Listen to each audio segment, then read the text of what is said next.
What I make you? Good? You're not good. You just know how to hide. Alright, man, you already know what it is. Jay Williams, Let's Life, and we're back. Happy Monday. Give y'all a second to get up in here, and then just get into some Q&A.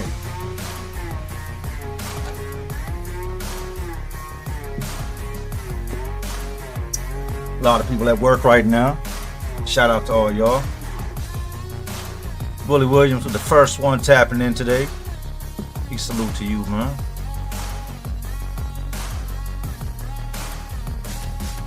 Diggs in the house. Young Wilson says aloha. Tim Carson.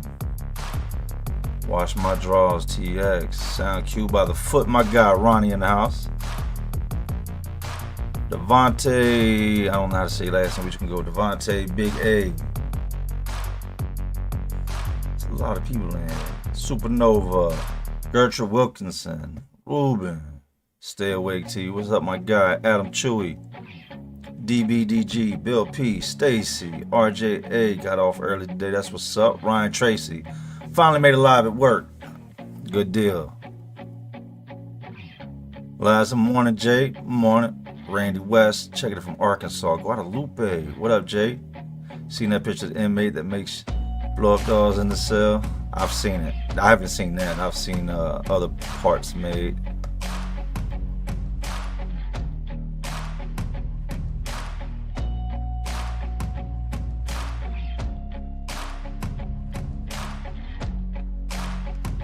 Catch the comments. Let y'all get in here.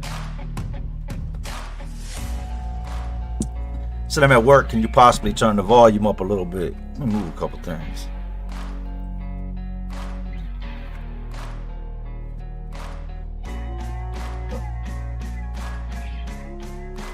Move a couple little things out the way. There we go.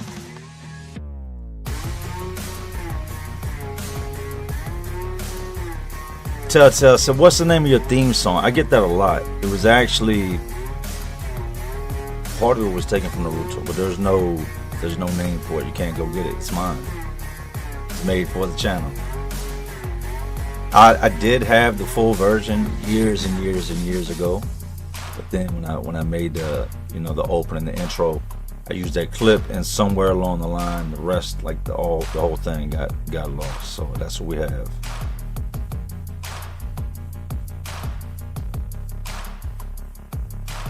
We can go live on TikTok after this also. I don't do a lot of the TikTok stuff, but with TikTok you can play music. Like, not just this, but music in the background. So it's a different vibe. I haven't gone on TikTok live in forever.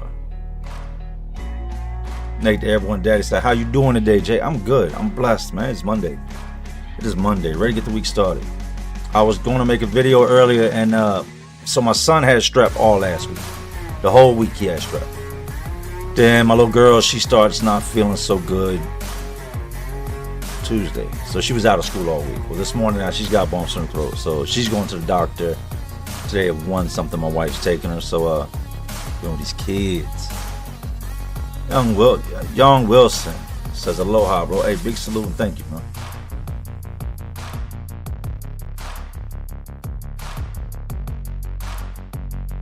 Devontae said it's pronounced Bisacer. Okay.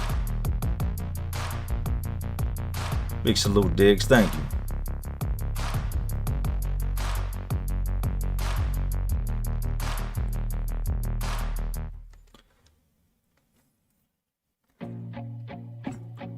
DJ Say So said live from Bompton, California. Shout out to you and Cali, man.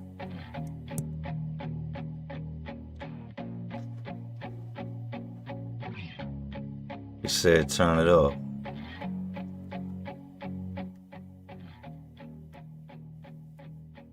No, if it's too loud, it shouldn't be.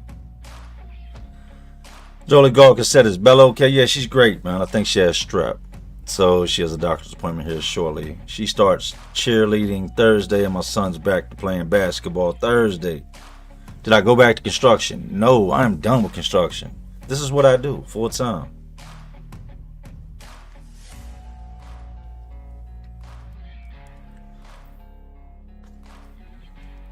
Any interviews coming? Yes, I have a lot of interviews coming. I have a lot of interviews scheduled. A lot of guys I've talked to that most of y'all know. Cool thing with what I do is I've been doing this a long time. I'm going on 6 years now. So if you're in this game, you know me. I've interviewed people before they blew up and watched them blow up, and it's you never know. Nate the Amboy said, been watching your videos lately while I heal up from a surgery. Thank you for keeping me entertained and reminding me all the reasons I never want to get locked up. That's a fact. It's nothing like the brochure. Elian Gonzalez said, what's up, buddy? Love your stories. Maybe you could do a collab with JD. I think you guys would get so many views, and crossover subs would be great for both. I've interviewed JD. Go check it out. Big AZ Ruction in the house. What's up, big guy? Hey, what's up, AZ? I tried to call you. I think you changed your number, man. Al Chewy, so what you drinking on? Dunkin' Donuts? No, it's Starbucks. I can't do the Dunkin'. And the other new place, 7 Heaven or whatever it is, I can't do that either.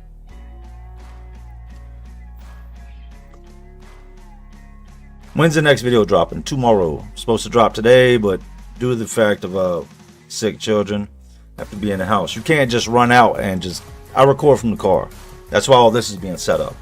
So I can't just dip out to the car and leave the kids in here unsupervised. So, new video tomorrow.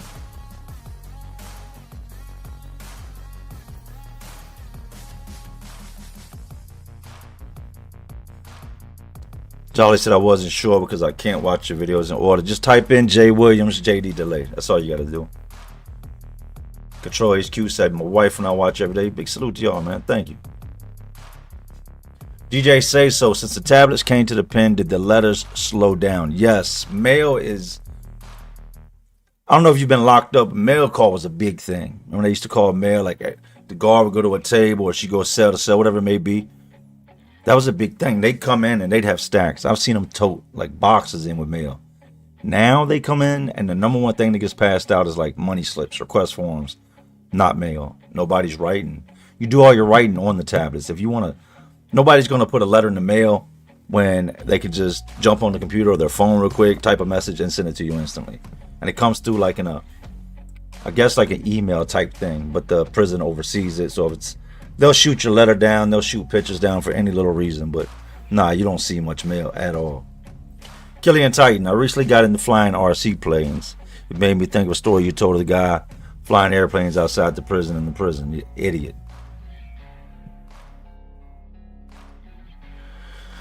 Raphael Galvin, did you ever think you would be where you are and how you are when you were younger? No. No, to be honest, let me chop the music. Let me do something a little different. To be honest, and it's gonna sound so cliche and just I didn't see living to be this old.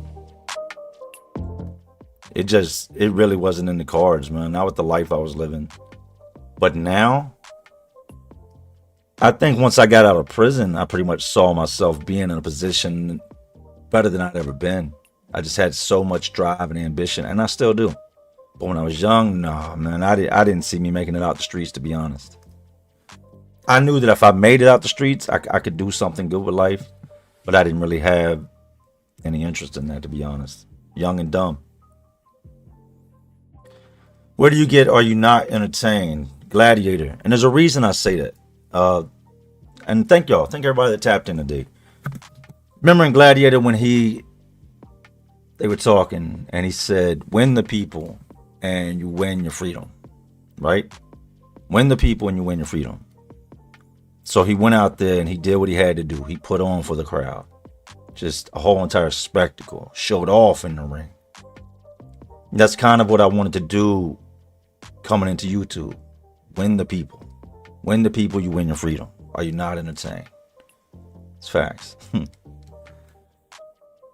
Great movie also. Great movie, man. But yeah, you got to win the people. The thing with YouTube is I've always wanted to help people, change people, try to spark interest, get people to listen, right? But with YouTube, if you're going to be successful and turn it into a career, something that pays the bills, you've got to have the following. You've got to have the people watching. You've got to have a fan base, core, like, and that's what you guys are. Y'all are my core. And winning the people, I won my freedom. My freedom from having to work 50 hours a week. My freedom from having to be away from my family. My freedom from financially struggling or the burden of what are we going to do. When the people, you win the freedom. When you're not entertained.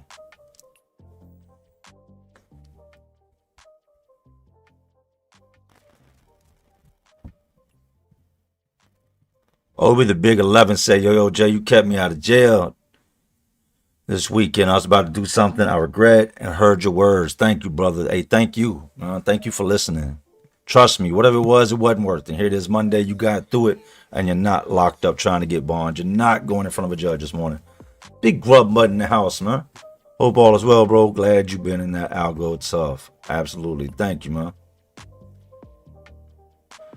Chris Beecham, is it considered snitching to tell on the administration? Yes. Any type of telling is telling, especially when you're locked up. It don't matter what it is. Telling is telling.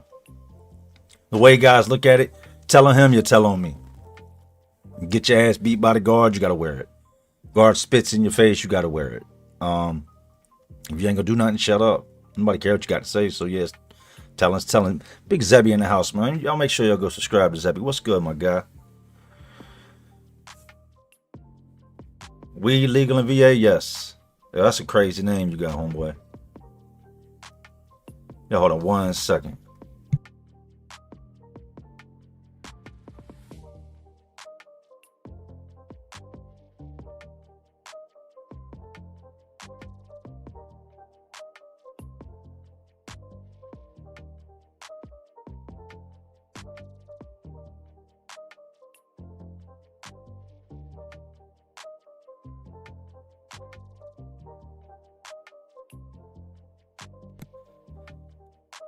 My bad, y'all. Wife is leaving, going to take her little girl to the doctor. Wash my draw TX. What year did your bid end? Which one? My longest bid came to an end in 2014. And then in 2023, I wilded out and took the police on a high-speed chase. And pretty much shocked the entire internet by being a dumbass. So I went back in and I ended up coming home October 27th of last year. And that was after a year. So this October 27th makes a year I've been home.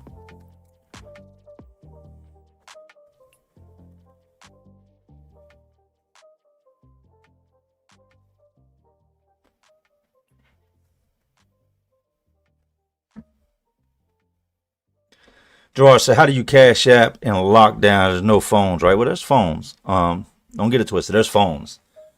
I'm not supposed to have a phone, but of course we have our ways.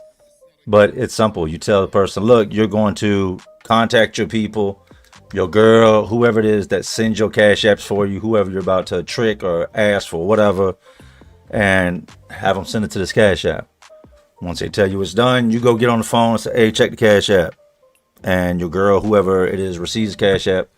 Yes, Cash App came in, and that's how it's done.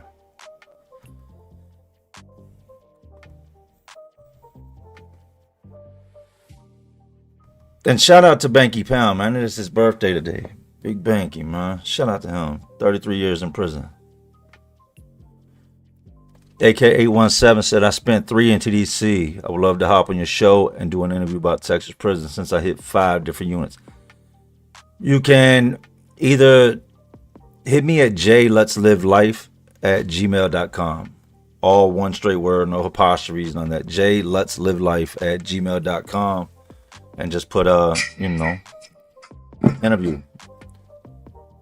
My bad. That's actually my alert. So let me turn that down. People look at me like I'm crazy when I'm out in public and it goes off. That's what's up. Welcome home, AK. I don't know when you got out, but glad you made it out.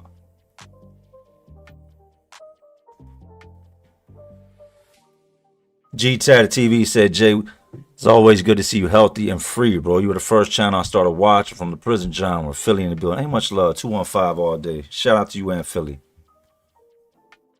KM78, your stories keep me on my square. Make sure I pay my taxes. Thanks for telling the truth about life behind those walls without glamorizing. Nothing to glamorize. It's your worst day every day. But thank you and salute. I like answering questions, man. How you like the second Gladiator? Some things need to be left alone. Gladiator should have been left alone. Wasn't a fan. And I think Denzel should have had a Gladiator role. I don't think he should have been some, you know, whatever they had him playing.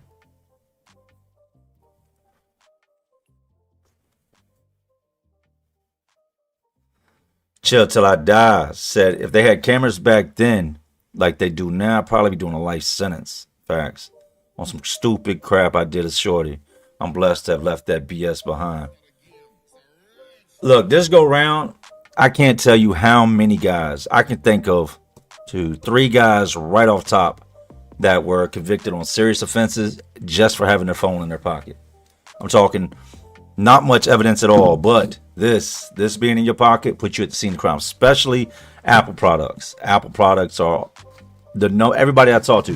What kind of phone you had? Apple. What kind of phone you had? Apple. They're tracking.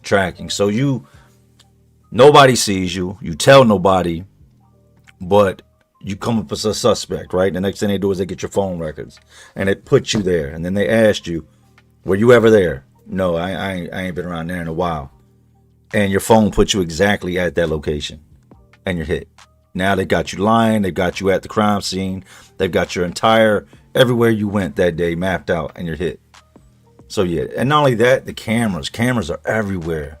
You come to my house, we're gonna see you on 5 different cameras from 5 different angles, all different sides. There are cameras everywhere. You're recorded so many times a day and you have no clue about it.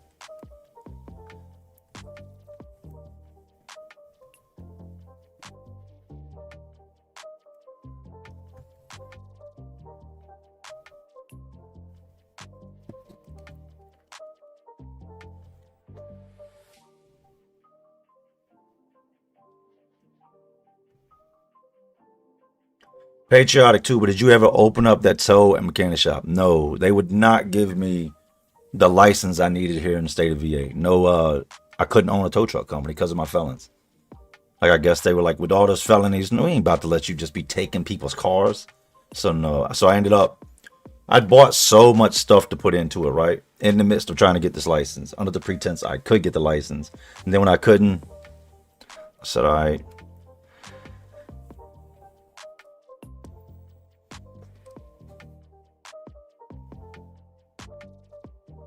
What's this vape? Some fruity. This is pineapple coconut.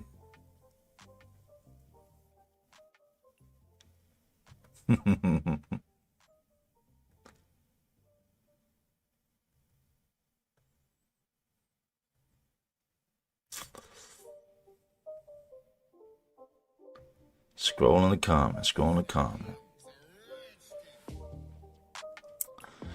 It's the worst ass whooping you took when you were a kid, and what did you do?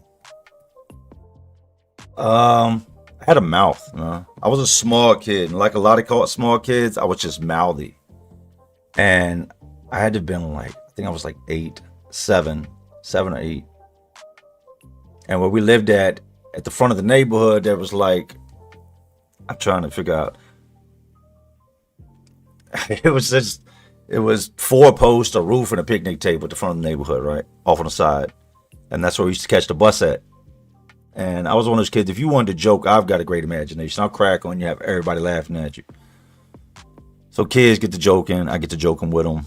And I'd already had like a little, it's crazy to say I had static with another kid at 7, 8 years old, but y'all know how it is.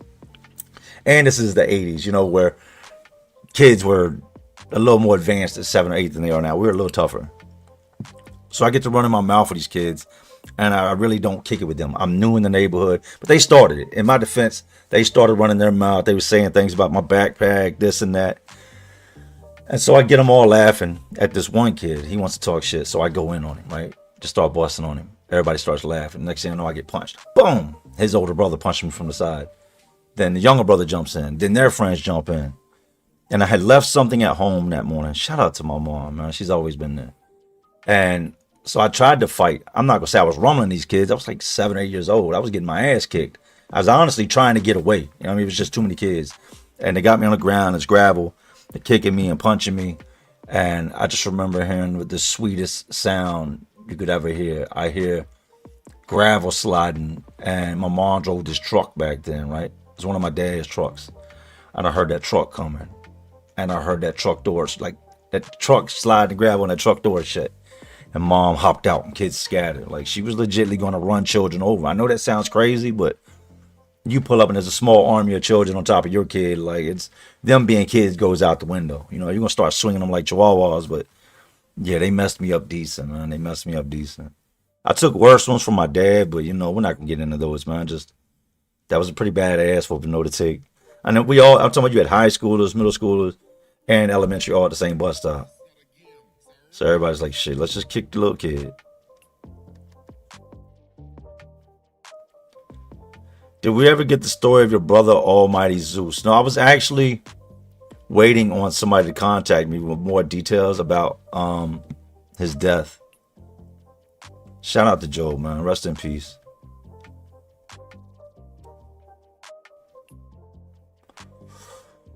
No one else to say, Jay, what would you tell your younger self now? And what do you say to Jay in the future? My younger self, they're not your friends. They're not your friends. Go work.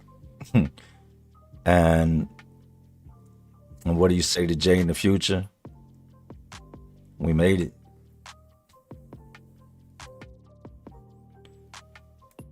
HR Paper Stack just got in. What's up, Jay? Hope you and the family doing well. Salute. AZ said that was a crazy time, Jay, glad you're better now. Me too. I got to get caught up on these comments.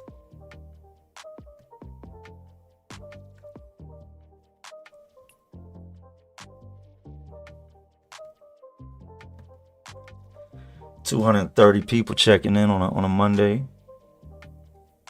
Y'all make sure y'all hit that like button real quick.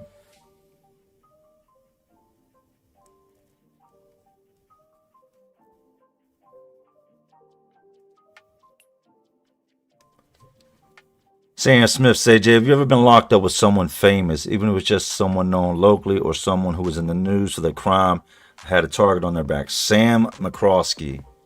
Did a little time with him. Look his story up. Psycho Sam is what they called him.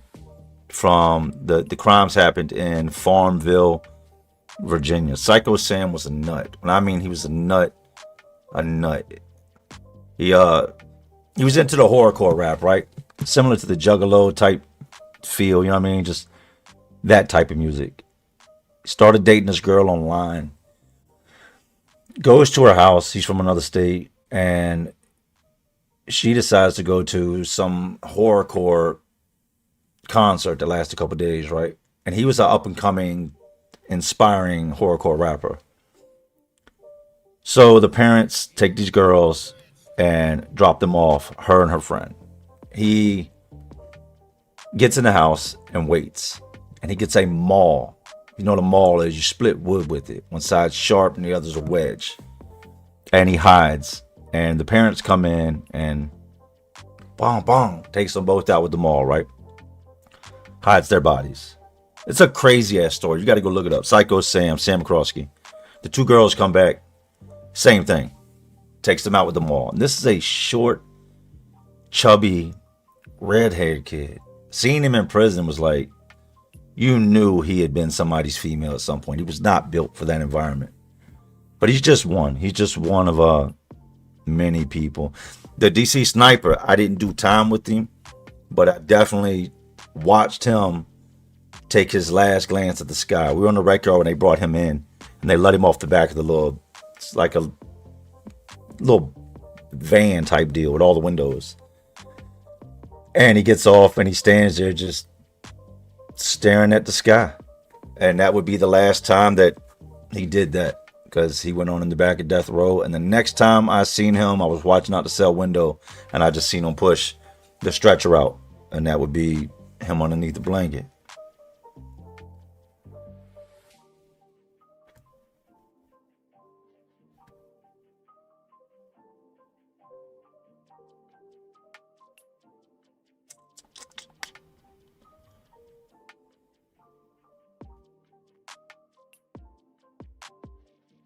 Proven Astrology. Thank you for all the content over the years, Jay.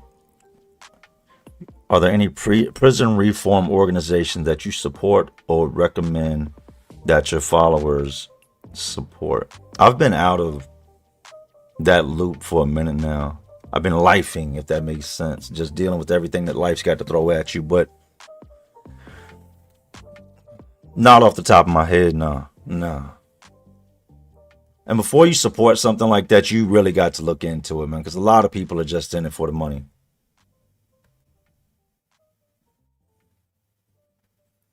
Maestro said, hey, Jay, just want to say thank you for all the videos over the years. I'm a trucker and have watched you in just about every state. Glad you're doing well. Me too. Thank you, man. Salute.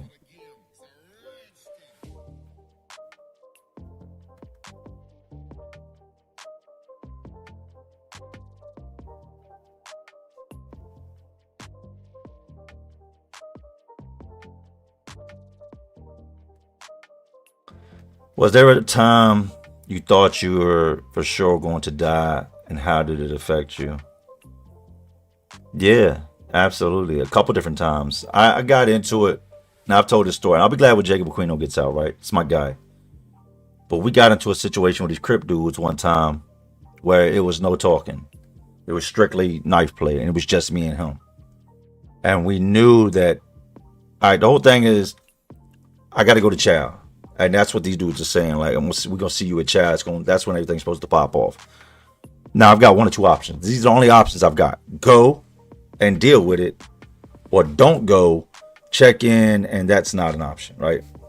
So, me and my celly at the time, we went ahead and packed our stuff. When you pack your stuff prior to something, you know shit's about to get real. When I mean packed our stuff, like everything I owned, I put in the center of my bed, I folded my blanket up, I tied it in a knot, and I sat it over on the floor. He did the same with his, because we knew that this was going to leave with us in handcuffs. We were either going in a bag or in handcuffs, but we weren't going to be the ones to pack our belongings up. So we go over there, and big ass knives, man, just big dumb ass, more intimidating than anything. Like, truth of the matter, the one he had was so heavy that it could have not been sharp, and you probably could have just bludgeoned somebody with it. But I remember the feeling of heading over there and knowing that it was a whole lot of dudes that had nothing good waiting for me, no intent other than stabbing me. That was the game plan, and my job was to stay alive. And so we're heading over there, and we're going into the chow hall. And I honestly think there was a dude named Blue, right? Crip dude named Blue. I tried to get Blue to come in the cell. Blue would not come in the cell, right? I was going to do what I had to do to Blue right then and there. You can't run from it. Prison's not the real world where you can just run your mouth and never come face to face with that person. In the moment that y'all have words or some type of conflict, this has got to be settled, because you're not going to both walk around here. I think Blue was the one that told the people that this shit was going to pop off in the chow hall and that we were headed over there with knives. Because as we're going in, they grab Jacob up. And shout out to Jacob again. 2027, he comes home. But they grab him up, and he's just got this massive ass knife on him. And I see them, pull the knife off him. Come here. And I take off from him. I run back to the building. I end up getting my knife off of me before they get to me, and went on an investigation. They couldn't prove anything. They didn't find no weapon on me. They caught him with a weapon. He got shipped to a Supermax. And then I was left to deal with the situation alone. But that shit right there was, that shit was scary, man. I'm gonna be real with you. There's things I've seen other people go through that were just, to be honest, terrifying to see. To see a grown man scream and holler and in a tone that doesn't sound like his own, and watch him flinch and try to run and evade the person that is sticking him or stabbing him. That's a crazy feeling. I don't care who you are. If that doesn't do something to you when you see it, you got to get this checked. Because that shit's like that.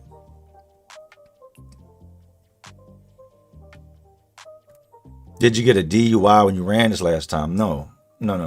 I wasn't all messed up when I took off from the cops. Like, and I don't even like to talk about it, right? Because it just promotes the wrong shit. But the getting messed up part of it took place once I eventually pulled over and I hopped out the car on them, and the standoff began. And that's why I didn't, because they saw me, they saw the change in me, I guess you could say. They watched me open the 12 pack. There were no open containers in the car other than what they watched me drink right in front of them prior to going to jail. And my mindset was, I'm going to jail. With my history, they're not going to give me a bond. They're not going to let me out. I'm going to go ahead and drink those. I mean, what are y'all going to do to me? I've already ran from you. It seems like a million cops right now. Like, there's a lot of y'all. So I'm going to go ahead and drink these. But no, I wasn't all just messed up. Like, people spin a story. They can tell you whatever. And because I don't respond to it, a lot of people take that and run with it and think that it's true. Just because somebody says something and I don't respond, it doesn't make their statement true. You understand what I'm saying? Like, wasn't all messed up. Mentally, yeah, I was a little off in the head that night. That's for damn sure. But like, just riding around trash, no. Nah, not how things went down.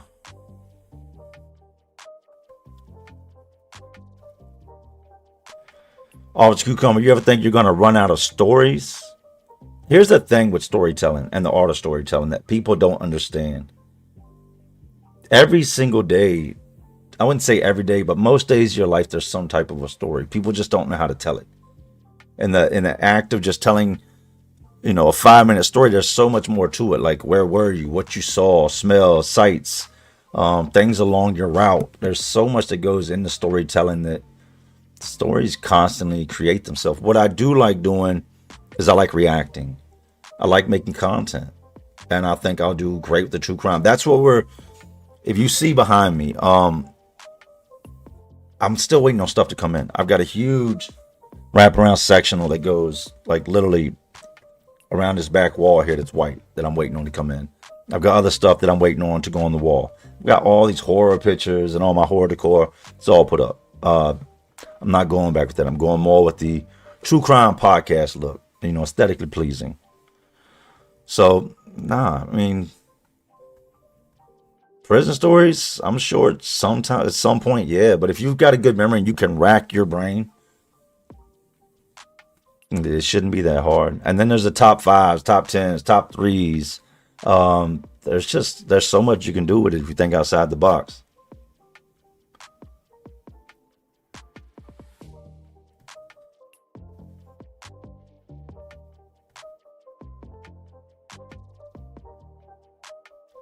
G-Real, thanks for the membership you gifted.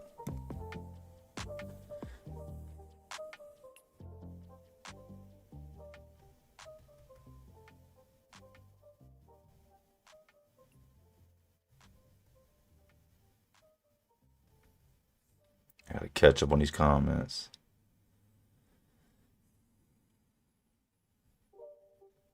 Kill 'em all. Karma said, the story when the blood dudes was about to fight you till they seen your brother's pick was a wild story as well as amazing. Yeah, man. Almighty Zeus. And you got to think, Joe was Puerto Rican. Like I told you, we don't have a lot of white bloods here, but Puerto Ricans, there's no questions asked when they join out here. And he was high ranking, and he was a big ass dude, and he was a legend in the streets and a legend in prison. Like, he really put in work with his hands, with the blade, whatever had to be done. Not on no bully shit, just on some, you're not going to do it to me, you'll probably watch me do it to somebody else type shit. And he came home and just a whack ass situation, man. Said they found him in the car, and he'd been in the car, I want to say like 5 days in the middle of summer when they found him.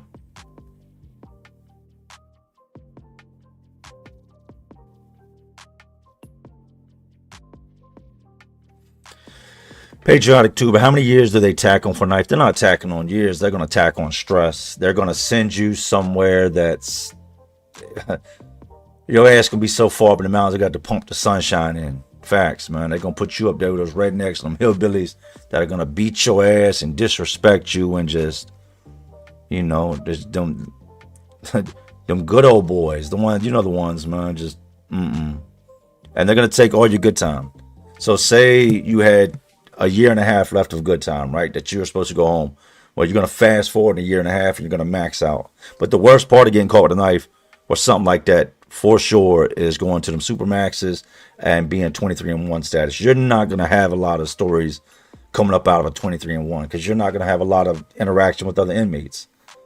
You're not going to have a lot of interaction with anybody. Like your single cell status might come out for 1 hour a day, might. Sometimes you're not going to, and you're going to do that. Most times you get called a knife, you're going to go to 23-1 for the next 2 years. Then after that, they're going to review you. If you're good, you're going to step down from there to the next level, and you're going to spend 2 years there, which is also a supermax. You know, so that knife charge is, if you've got time, it's going to make your time miserable.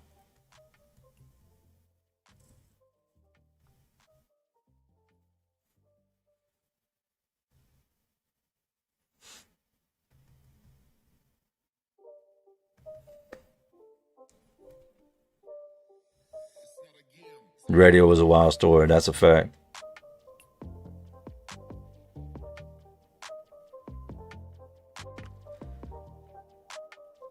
NZ War, are you making decent money on YouTube? I make great money on YouTube. There's no point in lying. There's no point in sugarcoating it. Or I don't know why people do that. People are real weird about talking about finances and what they make on social media. I think you should definitely talk about it. Like, inspire others to do the same. Maybe you'll be the reason somebody else starts a channel, and maybe somebody else can take something they thought as looked at as entertainment or a hobby and turn it into a career. I damn sure didn't think that's what this was going to be, but it is. Freedom Fighter, is there guys who stay locked up in Supermaxes? Yeah, I know guys personally that have been there 10, 15 years. 10, 15 years, man. Moggs, do you still ride with the AC on and windows down? I had to tune out for a second if you answered already, but I do that ish too. Yes. Yes. Even in the winter. If it's not down, it's cracked halfway. I've got to have, I don't like being boxed in, and I like the fresh air. Did you ever meet Banky Pound at Greensville? Did I meet him? No. Did I run across him? Yes. He was in the, if you've watched the video where he talked about getting caught with the cell phone, that was in Greensville, housing unit 7, cell in 100 block. And I told you, I've got a crazy, crazy memory. This is just going to validate my memory, right? I was in cell 20. And this isn't what Banky's told me as far as his cell assignment. I remember the whole situation, even though I didn't know who Banky was. Banky was in cell 43. Tell me how I know that. I'm in cell 20, he's in 43. I watched him. He came in, and Banky moved like a convict. You could tell he was a convict. You know, not all quiet guys are scared. A lot of them convicts kind of stay themselves. What's up? A salute, and they keep it moving. Banky was one of them guys, kind of stayed themselves. You could tell he'd been around a while because dudes that were respected him. So that tells you he's put in work and he's known. You could tell he's been down a long time from the way he dressed, the way he carried himself. But I remember watching him get caught with the phone. Like I told you, I'm in 20, so I'm all the way in the back. He's in 43, so he's up above me and 2 cells over and all the way in the back corner, right where the staircase is. They tell us lock in one day, and we lock in. I'm standing, I'm looking out the door, and I see the lead investigator come in. Sergeants, lieutenants. This was back then, having a cell phone was a big ass deal. Like serious. They were so afraid of like breach security. Somebody's going to call somebody, have them drive a truck through the fence. But I remember watching him go up the staircase, and I couldn't see above me to his cell, you know what I mean? Because he's above me. So it would be like 10 minutes, and I seen the investigator walk down to the bottom of the stairs, and he had a bundle of socks, and he opened them up, and he pulled the phone out. Then I seen him bring Banky down the staircase in handcuffs, and up out of there he went. And that was the last time I ever seen Banky until YouTube. Next video dropping tomorrow. 30 Weather 916, man. I've been looking for you. Where have you been? Rob tried calling you and some more shit. Dirt, hit me on Instagram, man, at J Let's Live Life, or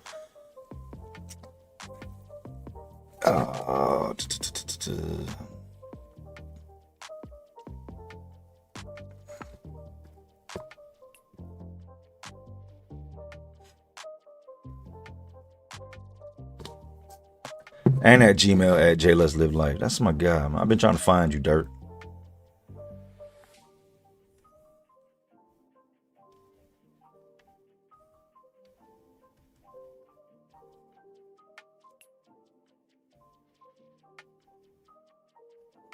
Amanda Denny said, much love, Jay. Salute from a real one in Ohio. Hey, salute.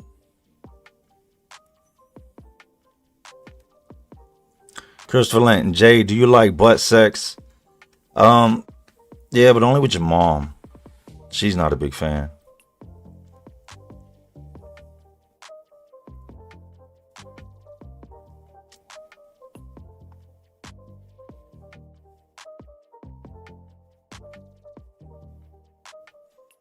King Babylon, AJ over here. Dude talk his big bully story when he was locked up, how he ran with gang leaders, but looked him up. He a mo. How true that story sound? Ever hear dude talk?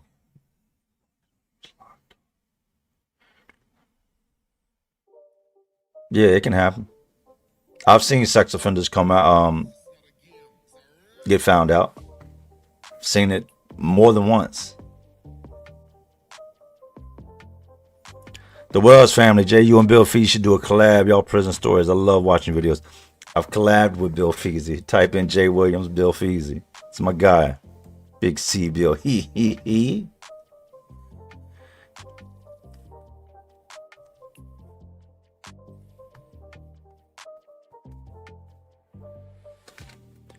Jay, let's live life at gmail.com.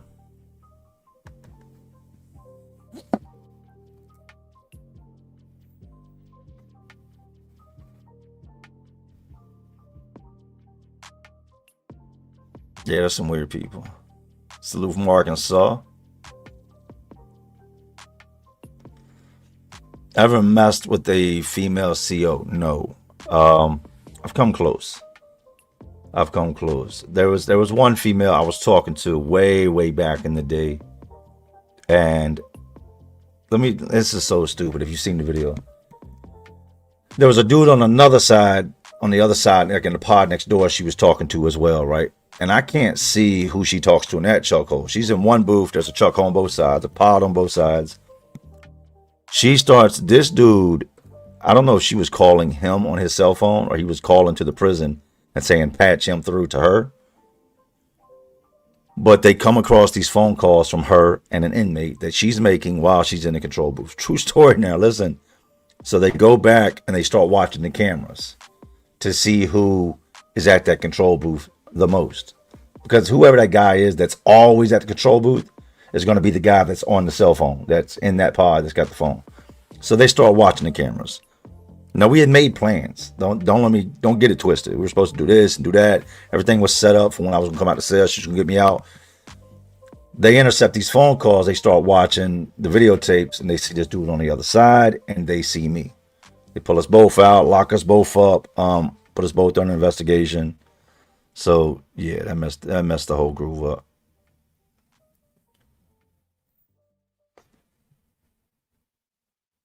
It's the best advice you can give somebody going to prison for the first time. Killer Karma said, mind your business. Mind your business. You're gonna see things that bother you and that make you want to get involved. You're gonna see things you shouldn't see. You're going to see things at times it's hard not to speak on. Just understand that in the moment you open your mouth, you open that door. You don't never know who you're dealing with. Everybody's a killer till a killer shows up. Everybody's a gangster till a gangster shows up. You could easily get yourself hurt really bad by interjecting yourself into something that you have nothing to do with. Putting your eyes where they don't belong, repeating something you heard, or just speaking on something that you ain't supposed to speak on. Mind your business.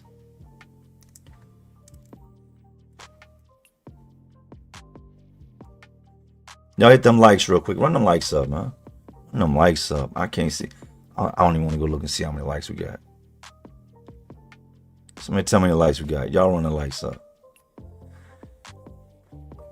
Margaret B. Traveler said, Jay, I'm an old Arab woman and I have followed you for a long time. I love a come up. And I am, or you, okay. Shout out and salute. Convention. Don't forget that counseling won't you? Hell no. Hell no.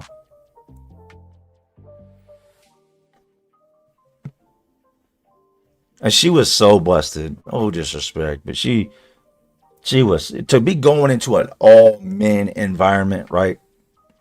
Knowing that you're being looked at and you're being judged, you would think she'd have done better than that. And look, she had the worst. All she wanted to do in conversation was talk about her baby daddies and how they weren't paying child support, how they were struggling in the streets, how she was scrambling, and I know what she was doing. She was laying the foundation. She was letting me know, like, hey, I'm broke. You know what I mean? If you can make some money, hit me, you can hit me. That's what she was doing. And then I think it just got to a point where she was like, just hit me, you know, like, but yeah,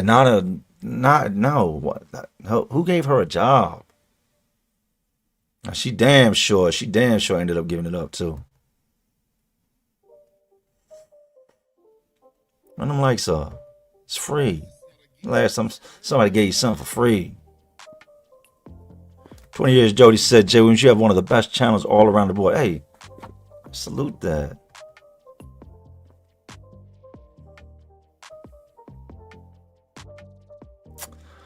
Book and Jazz, I'm a contractor in VA prison, Chesapeake, Norfolk, Newport News, etc.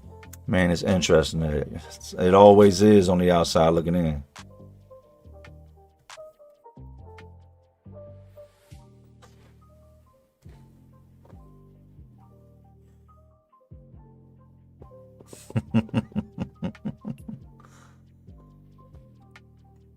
Dirty said he took Drina inside last week. Where'd y'all go, in Folsom? Softball, you doing that again? But they were just asking about you, Mr. Feezy. They said, Jay, you need to do some content with Feezy. It's time for me and Feezy to link up again. That's my guy. What up, Bill? That's a real dude right there, man. No sooner than I hit the jail, man, Feezy was on the tablet. That's my guy, man. Much love.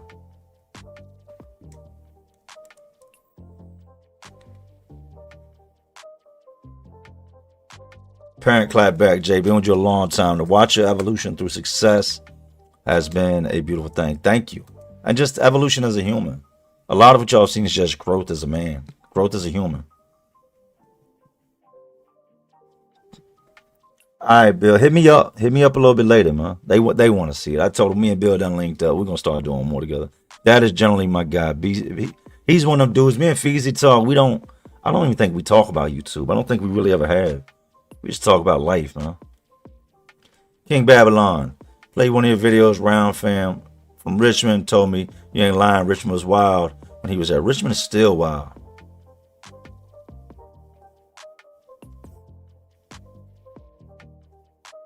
It's a yampathon.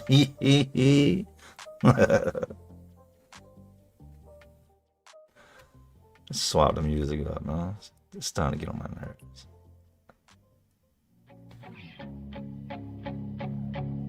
There we go.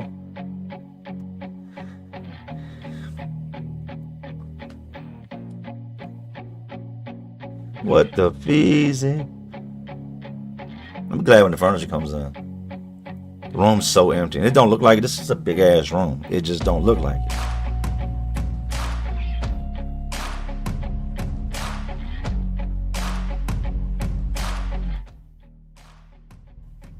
Clapping was a little loud in the headphones. There we go.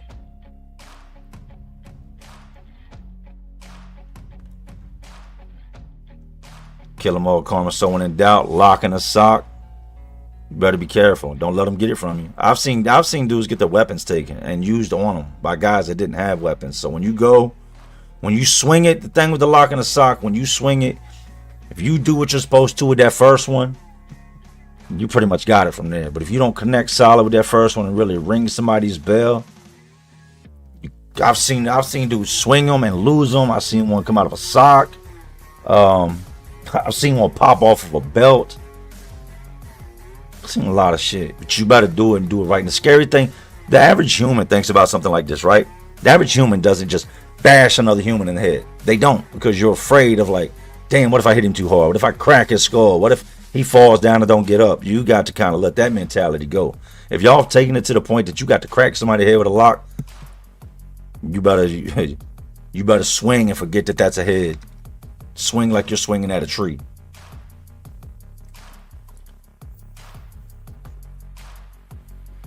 Dave, what made you get a face tat after telling your mom you wouldn't?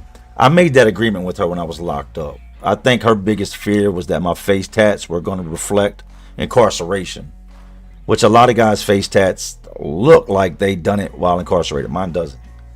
And I also told my wife when we got together, right? I got her name on the back of my neck, but I have so many tattoos. There's clouds going up the back of my neck, right? Not putting the clouds, but it's so many tattoos that you can't really see it. She's always said, like, man, you put that there so people couldn't see it. It's hidden in the clouds. So I told her a long time ago, I said, if we make it to the 10-year mark, I'll let you choose where you want to put it, right? And I've been itching to get a new tattoo anyway. I'm still going to do my head. For y'all that don't know, yes, I'm going to do my head. Always got a hat on. But I want to do the head tattoo to where it's got like, it looks like a hairline. It looks like I'm edged up. You know, a lot of negative shade and stuff like that.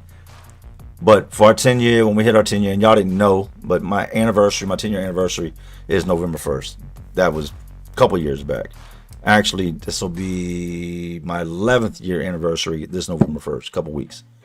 For our 10th, I went and I said, you're not going nowhere. That's just what it is. We're married. We're going to stay married. You know, you're my best friend aside from everything. So, been through it with me. You know, from living in the ghetto to the ups, the downs, everything that comes with this, man. And thank you. So I tatted her name.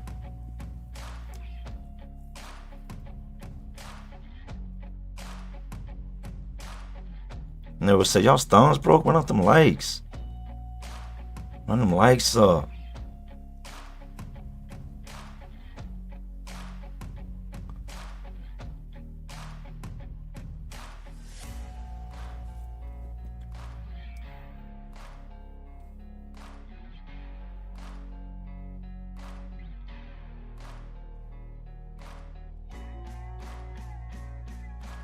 Ever been locked up with any Italian organized crime member, says Parent Clapback.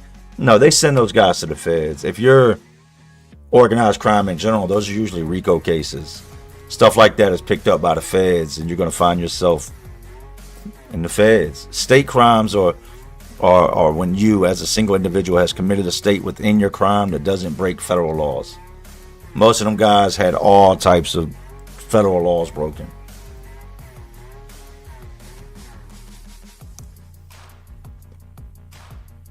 I was locked up. Let me take that back. I do take that back. I was locked up in the late 90s in Philly when Joey Merlino, if y'all remember the Italian dude, Joey Merlino out there, got into all that bullshit for the first time.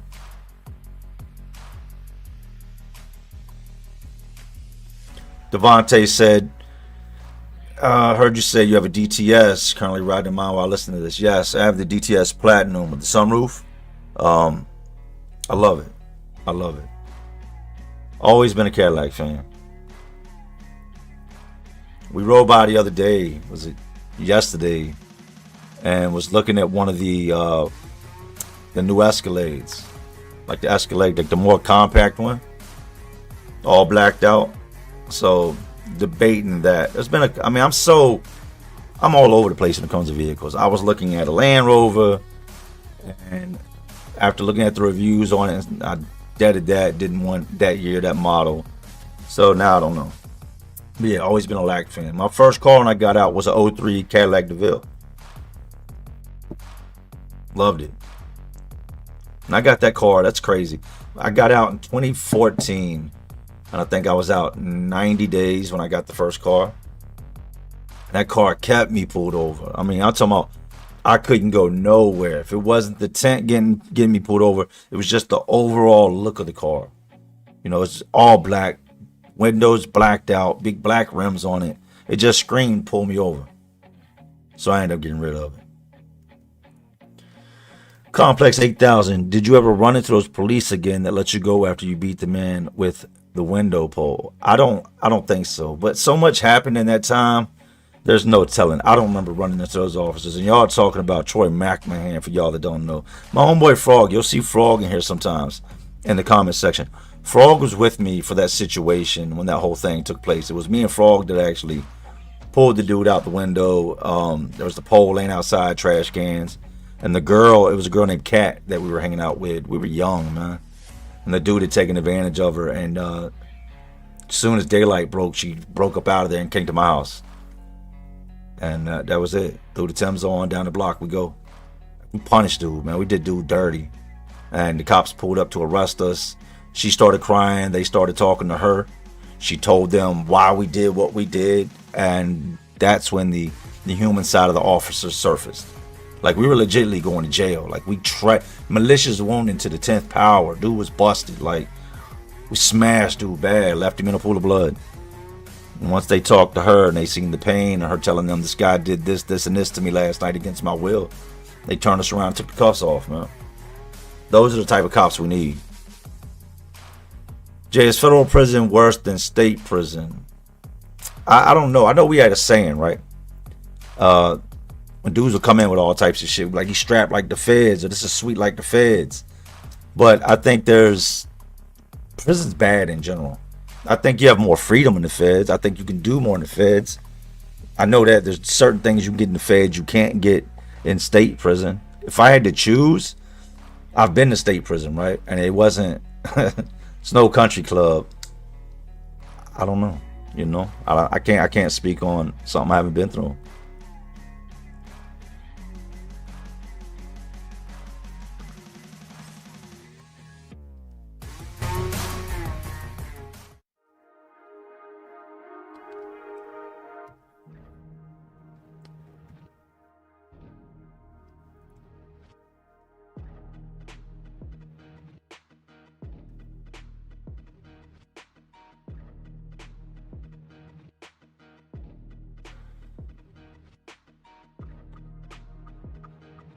Kai said, how much does being in jail for a long time damage your perception in the outside world if you're able to be free again? It messes it all up.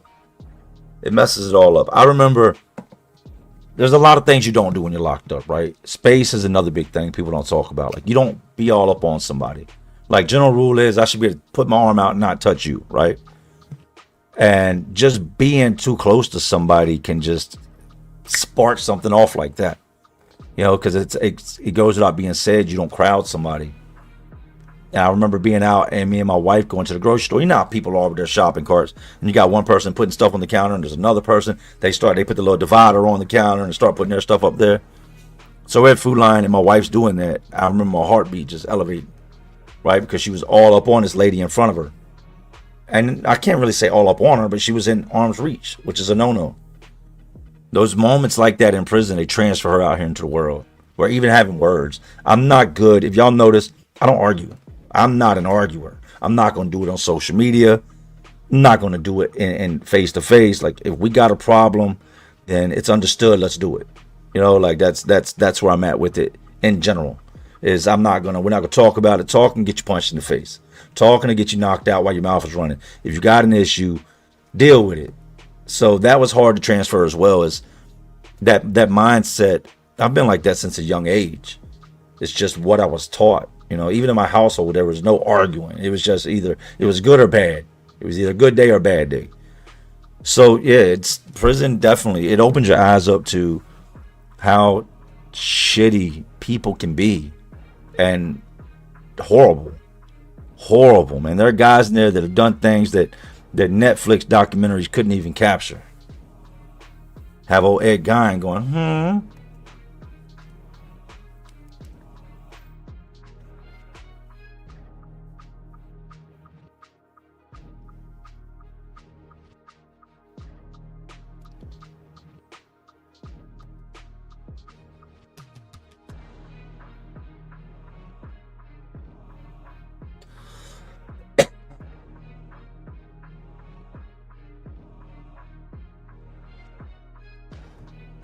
Good question, man. How do you balance life and a YouTube career? It is hard.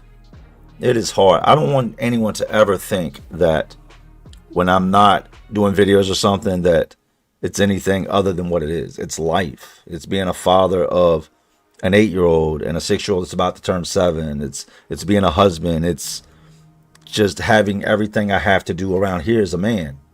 You know, it's a lot, but you do it. But you don't ever put anything in front of your family. I would never, ever put YouTube in front of my family.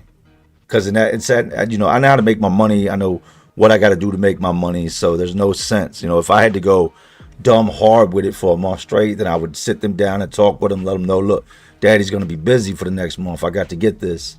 But it's like anything else. You make it happen. It's not easy, but if you want to make it happen, it's going to happen. Just like people that got 3 jobs. It's not easy, but they make it happen. Stressful? Yes. Absolutely stressful at times. Patriotic 2, have a great day, man.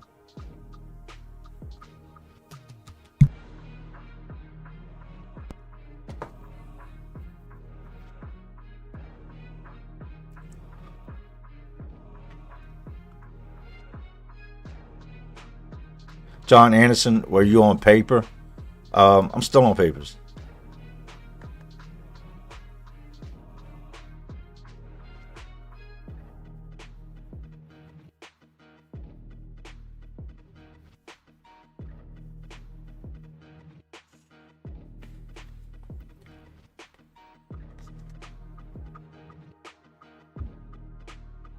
Said YouTube been holding me back because I post once a week if I'm lucky. Let me tell you what it takes, man, to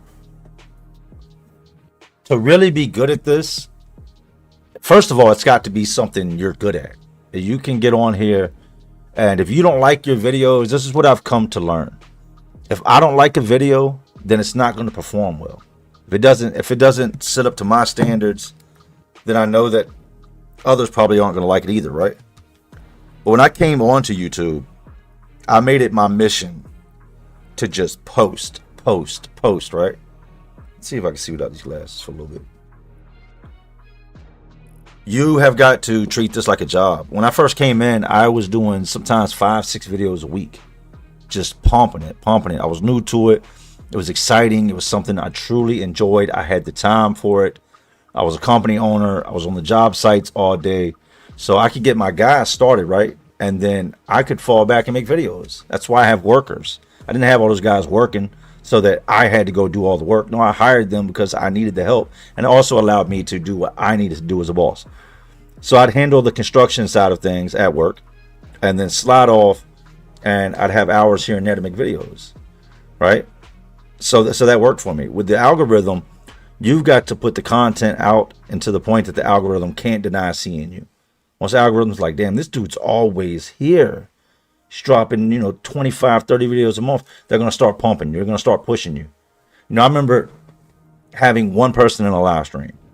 I remember dropping videos and there being 20 views and 5 comments. And then feeling like that was a great accomplishment. And then it going to 50 views, 100 views, 200 views. I remember having 500 subscribers and thinking, wow, that's so many people. That's a lot of people. Only to now be approaching 500,000. Like I said, if you want it to happen, it'll happen, but you got to make it happen. But not everybody can do this. Not everybody can get behind the camera or the microphone like I am right now and just talk and just entertain people and hold people's attention. It's not for everybody.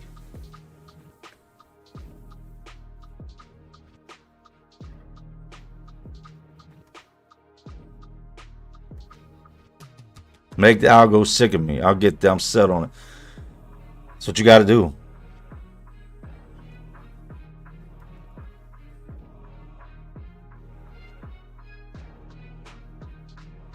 Thank you, Manny Denny. She said, I'm much more interested in the rise back up, and it's truly amazing to see your rise back up and to finally be able to look forward to those Jay Williams videos. But that's the problem with most people. Most people would rather watch a fall than a climb. Let's face it. People love a train wreck. They love just chaotic and just what's next and oh shit, did you hear this? People love drama. So when I got into trouble, I knew there was gonna be a lot of that. What I didn't expect is all the bullshit that I heard, all the stuff I heard made up about me. That's what I didn't expect. That shit. I knew there was gonna be trolls and that were gonna say things, but when shit started coming to surface of what was being said, it was just like, damn, really? Come on, man. And I expected people to jump on the bandwagon. I expected people to turn. I've always told y'all they will love you today and hate you tomorrow. And that's not just social media. That's life in general. Expect it. The moment you tell yourself that's not how it is, you'll get your feelings hurt. Know that's how it is going into it, and you're somewhat, not going to be hit as hard when it happens. But yeah, it sucked. But I appreciate that, man, Denny. I've always been one of those guys. I'm going to get up. I've never quit. I've never tapped out. I've never said, no, I'm going to get up. It's not always a good thing, but it is who I am.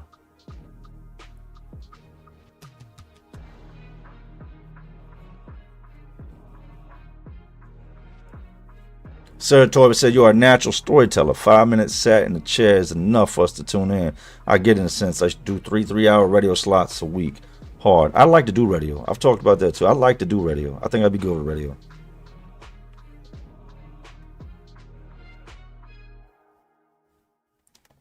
Kai said, how did you go to jail for as long as you did and still be a good family man after what you went through?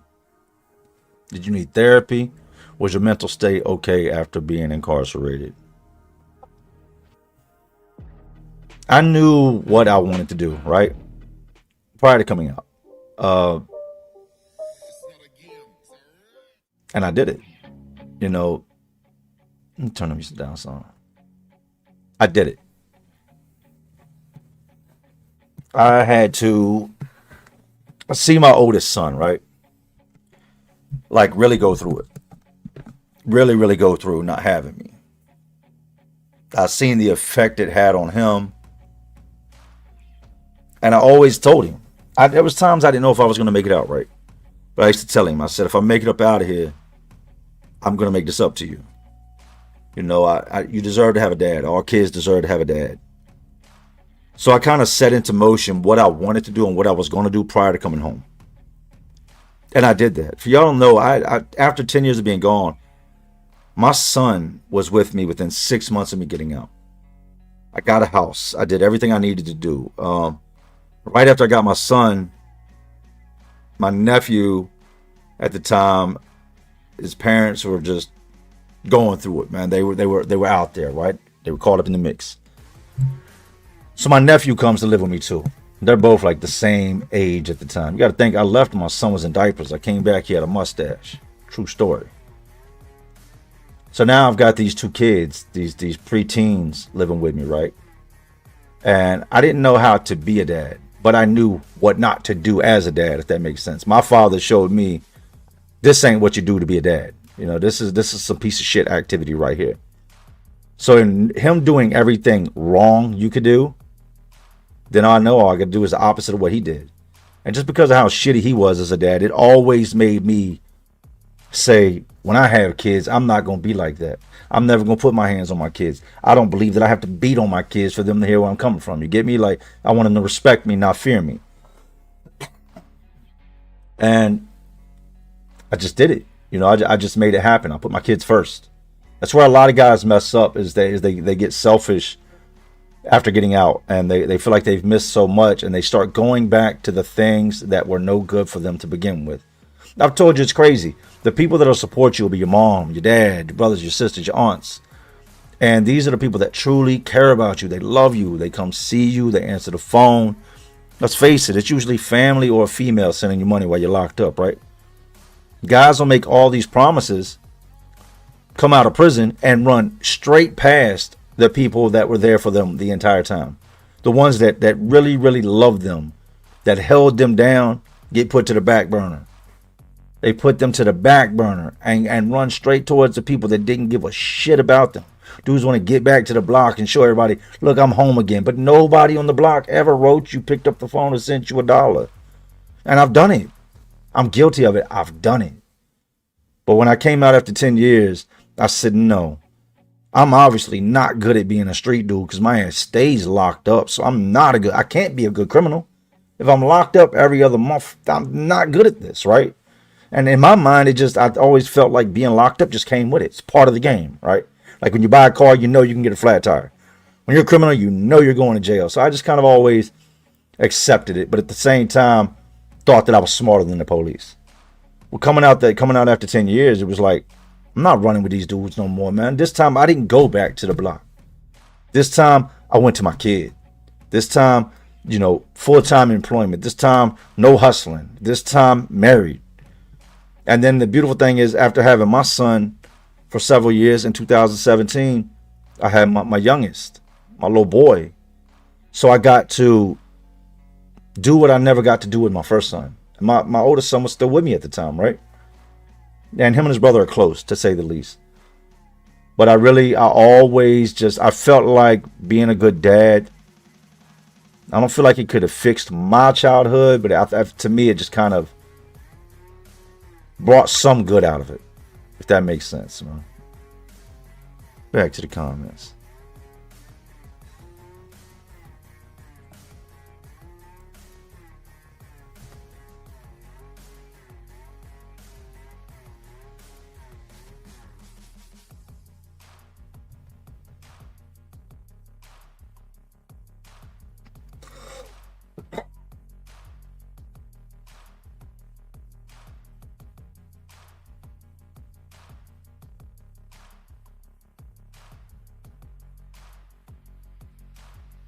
You ever get triggered by random strangers, oblivious to their actions, mimicking signs we'd recognize in prison? Yes. Yes. I had a dude cut me off the other day, and he was clearly in a rush, right? He was in a white pickup truck, Chevrolet. Shoots up beside me, so I switch lanes to let this dude, like, go past, right? And I'm doing a speed limit, I'm doing like 60. So this dude goes to switch at the same time and almost crashes into the back of me. So I look, and I'm like, what the? So I slow down a little bit, and this dude goes by. And you know, the first thing I do is I stare to see if he's looking at me. Because what do we know? We know that somebody staring at you, especially after something like that happens, means you got conflict. This dude's just trying to rush to get to work. Didn't think twice about it, almost rearing to me. Shot back around me again, rushing down the street. What am I doing? I'm staring out the window at him. Like, because now my adrenaline's pumping. You almost caused me to wreck. Like, because you're in a rush. So I'm looking to see if he's going to look back to see if we have some type of a problem. Knowing damn well I don't want no problems. I ain't trying to be involved in no type of altercation today. But that's something I picked up in prison. As soon as there's any type of an issue, let's see what you want to do. And he just wanted to get to work. And I just wanted to get the food line.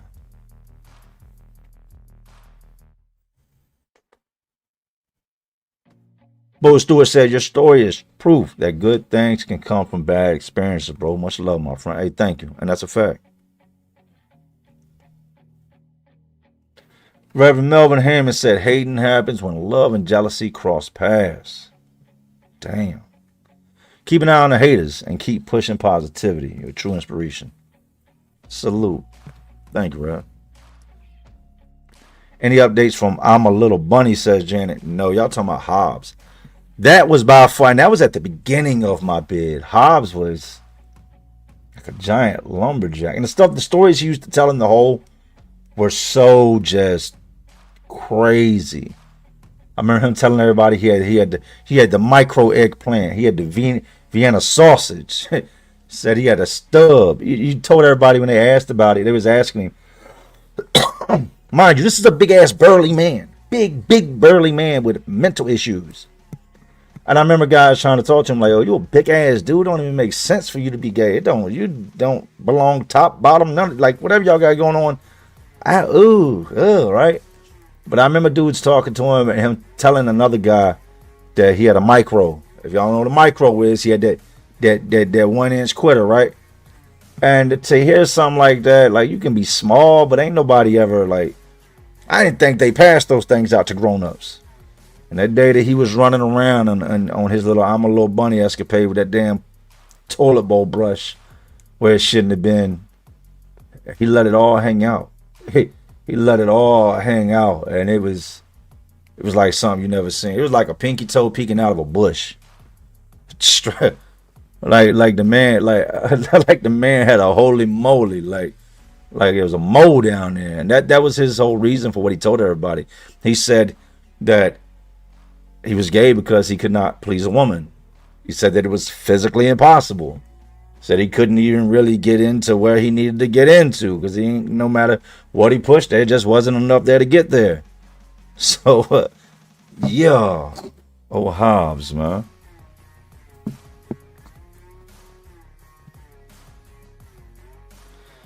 G Tatted Up TV, did any of the youngins listen to you this last bit when you tried to warn them ahead of time that it always ends bad? There was dudes I talked to. I had a couple different homeboys that on several occasions almost got to rumbling. Let me holler at you real quick, man. Come here. Come here. Don't handle that like this. You cool. I like being around you. You ain't got that much time. Talk to the man. You ain't got to chump up.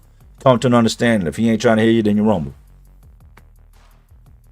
I always try to, I don't want to see nobody get jammed up.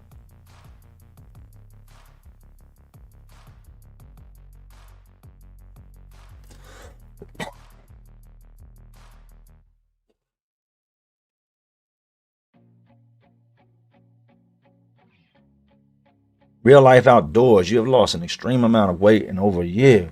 Thank you. What do you attribute to your weight loss? You okay? I'm 200 pounds. Y'all don't, I'm not no small dude. I'm 200 pounds. I'm not a little dude. But I've tried to cut out late night eating. I try not to eat a lot during the day. You know, let my big meal be dinner. That's what I do. Don't nobody want to be uncomfortable in their own skin. And we do. We always put it off. But I've tried to cut back on the sodas, drink more water, and just not just constantly be shoveling shit in my face. Try to eat stuff that's cooked at home and not fast food.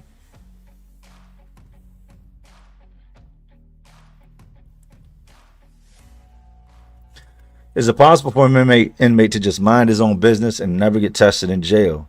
But you always have to prove you are not to be messed with in jail. Depends on where you're at.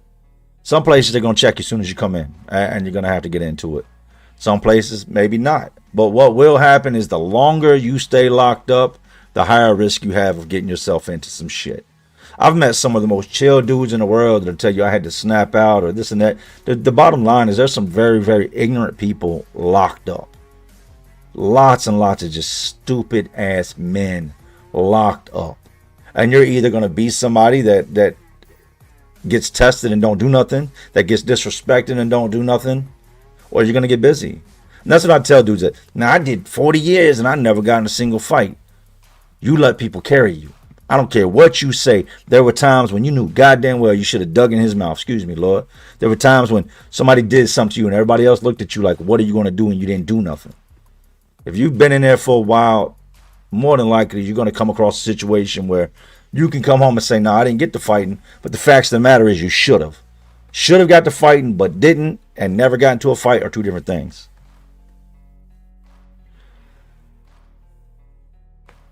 BB Slay, your outside of prison stories have always been good too, from when you were younger. Are you going to tell some of those? Yes.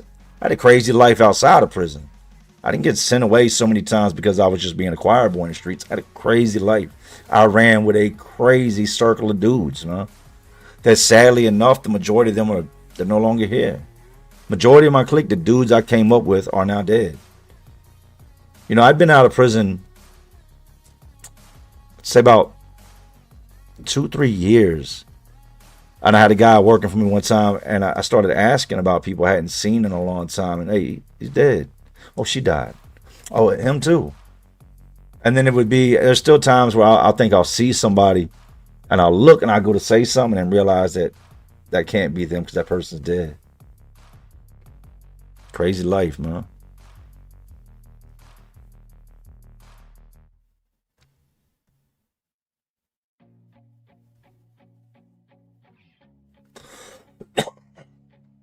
G Tetler TV, we accept you as a Philly native out here. Just your style and personality is like you're from here, bro. Philly in the building. Hey, I love Philly, man. Philly always embraced me. Let's be very transparent with that.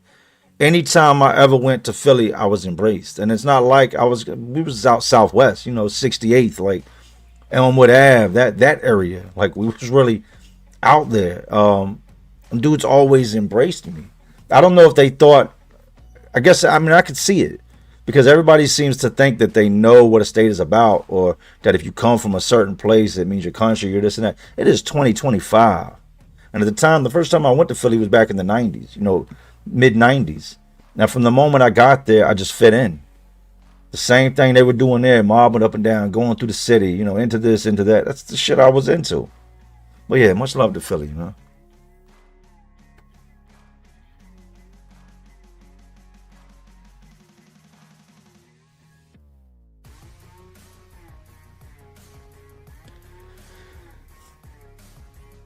Territory said you're a solid guy, but have a bullshit radar. LOL. Ain't that the truth, man? Have you met OT the real? No, but I like OT. I rock with OT's music, man. OT, look, this is crazy. Let me see how much you know about this dude. If y'all don't know who OT the real is, he's a rapper out of Philly, right? Delaware, Philly, all that. He's got an album called Sus and Bake, right? For y'all to know about OT. Sus and Bake. The guy, he's got Mike Baker in one of his videos talking about you young boys, keep your money in your pocket. When I was coming up, you get your shit taken. That's the guy that's the actual dude that OT the real has, that the album is named after, Sus and Bake, Michael Baker, that I caught my first robbery case with out Philly. That's the Michael Baker. If you go back and you watch, if you know the video I'm talking about, he's got him talking in one of the videos where he's like, what do he say? Hey, yo, my youngest from Southwest, so no joke. Something like that. I think that's the song where he's got Michael Baker in the beginning of it. But nah, the OT does it, man.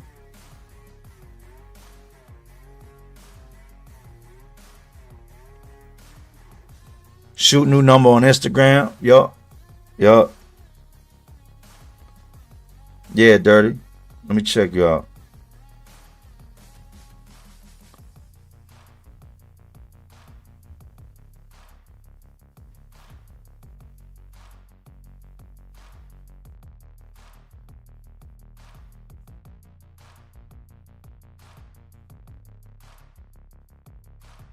Yeah, if you shoot it over, just hit me up. I'll shoot you my number, Dirt. Hope you're alright, man. Hope Dreen is okay too. When did it click in your head, says KHY, that you wanted more for your life, that you had a bigger purpose? Was it your kids? When I got tired. When it wasn't fun no more. When I started getting old. When I realized there was more to life. The pain will really do it. You don't usually learn something until, learn from something until it hurts you. And I lost a lot of people along the way. A lot of people I never got to say goodbye to. Watching yourself, there's a difference between going to jail or prison for a short amount of time and then going for a decade. Like, I transformed. I became a man, like a real man in prison. Some of my best years of life, I gave up most of my 20s and half my 30s. Straight, no break, no coming home. No, I was out for a little bit, went back. No, just straight. And after that, it was like, I got to just be normal, man. There's nothing wrong with being normal. 54th and Willow, okay. So if you've ever been locked up, then you've been through the Pine Box. And I think that's one of the shittiest jails there is, man. 55th is one of the shittiest jails there is. I tell people the toilets had barnacles in it. I done been in some rough jails, don't get it twisted. But 55th and Pine is like a holding before you go to the F or wherever you're going to go. Everybody goes to the F first. And I remember coming in this cell and looking at the toilet, and it was literally stuff coming out the top of the toilet into a pile that had dried. It was just, the smell alone was next level. But the fact that if you had to use the bathroom, that's where you had to go was crazy. It's crazy.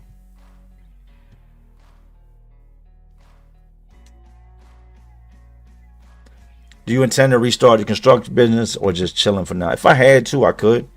Do I intend to? No. I enjoyed it, but I think people made me not. The bullshit that came with the guys and this and that, just it really turned me off to it, man. Jay is gay. Hey, let me see. Christopher Linton. I'm gonna just put you in timeout. You're being bad. Just put you in timeout.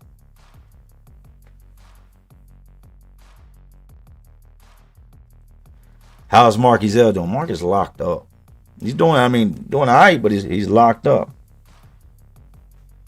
He got into a relationship with a married woman, and they had been messing around for a while, and then she started coming up missing, like unexplained, just coming up missing. So he put two and two together, found out she had a husband, went and spoke with her husband, and she then went and put stalking charges on him. Facts. And they knew, like everybody's telling them, man, what's stalking her? She was telling him meet her here and there. She went and put this restraining order on him, right? And then calls from her friend's phone and says, well, I really need some money. I really need some money. He goes and meets with her, and then something don't go right with him. She gets pissed off about something, and she tells the people that he was trying to give her money somewhere, and they locked his ass up for stalking. Stupid. He beat the cancer. He beat the cancer, man.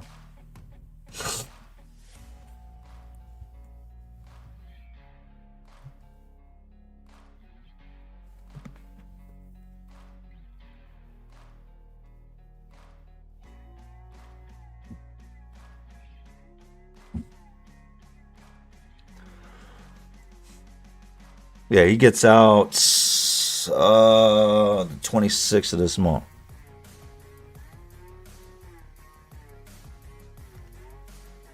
Yeah, how do you feel about the death of Ian Watkins?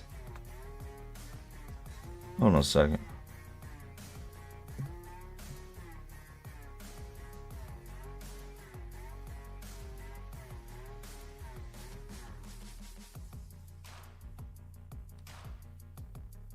I didn't even notice it happened.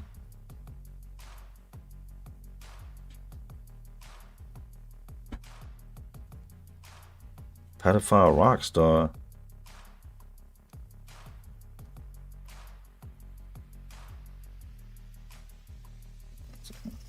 Oh, no. Good. Disgraced rock star was serving a 29-year sentence at HMP Wakefield for child offenses. Singer Ian Watkins has died after being attacked in jail, prison sources have confirmed. West Yorkshire police said two men, aged 25 and 43, have been arrested on suspicion of. Watkins, 48, was jailed in December 2013 for a string of child offenses, including the admitted rape of a baby. Ah, fuck that dude. Good.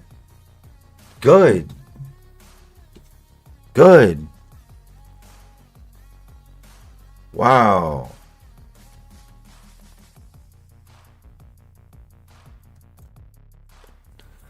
Well, look, I'm gonna jump out. I'm gonna check